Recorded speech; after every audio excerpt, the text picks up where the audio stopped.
રથયાત્રાને હવે ગણતરીના દિવસો બાકી રહ્યા છે અને આ પવિત્ર દિવસે ઉજવવા માટે સમગ્ર શહેરમાં ઉત્સાહ આનંદનો માહોલ છે.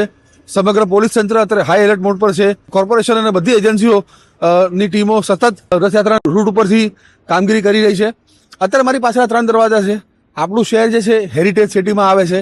આ બધા આપણી ઇમારતો જે હેરિટેજની ધરોહર છે. પણ ક્યાંય ને ક્યાંય જ્યારે પણ આ કોટ વિસ્તારમાં નીકળીએ ત્યારે આ વસ્તુ બહુ આપણને દુઃખદ દેખાય કે ક્યાંય ને ક્યાંય આપણી અમદાવાદની જે ઓળખ છે, જે રાજ્યના બહારના લોકો આવે છે, ક્યાંય ને ક્યાંય જે લોકો બહારથી ખરીદી કરવા માટે આવે છે, એ આ તમે જોઈ શકો છો કે જે સાંજ પડે જે કચરો હોય છે. અગાઉ પણ આ વિશે અમે કેટલી વખત રિપોર્ટિંગ કરી ચૂક્યા છે. તો પશ્ચિમની હાલત જો, પશ્ચિમનો સ્થિતિ જો અને પૂર્વની સ્થિતિ જો, એમાં ક્યાંય ને ક્યાંય કેટલો ફરક દેખાય છે. અહીંયા જે બેસનારા પાથરણાવાળા હોય કે જે રેડીવાળા હોય, જે સમુદાયના હોય, આ કોઈ સમુદાય વિશેષની વાત નથી.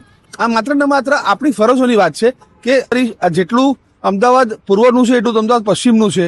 આ લોકો પણ એટલા જ અમદાવાદ નાગરિકો છે ક્યાંને કે એ લોકોને બી એટલી જવાબદારી બને છે કે આ જે હેરિટેજ વિસ્તાર છે, આ જે કોટ વિસ્તાર છે, એને સ્વચ્છ રાખે. આ લોકો ભેગા થાય, એક કમિટી બનાવે, જોડે રહીને એક મિટિંગ કરે કે ક્યાંય ને ક્યાંય સાંજ પડે આ પ્રકારનું તમે ગંદકી કોના માટે મૂકીને જાઓ છો. આ તમે સમજી શકો છો કેટલા કોર્પોરેશનના કર્મચારીઓ કામે લાગશે ત્યારે આ 3 દરવાજા, આ આખો જે પટ્ટો છે જે માણેક ચોક તરફ જાય છે, એ સાફ થશે.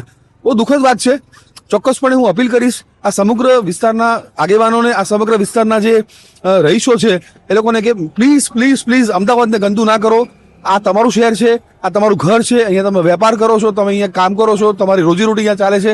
અહીંયા સ્વચ્છતા રાખો અને ક્યાંય ને ક્યાંય અમે પણ તમને સહભાગી થઈએ, તમે પણ અમને સહભાગી થાઓ અને આપણે ભેગા મળીને અમદાવાદને કેવી રીતે વધુ સ્વચ્છતાના શિખરે લઈ જઈએ એ જ સૌને ભેગા મળીને પ્રયાસ કરીએ અને રથયાત્રાને રંગેચંગે રીતે આપણે મનાવીએ.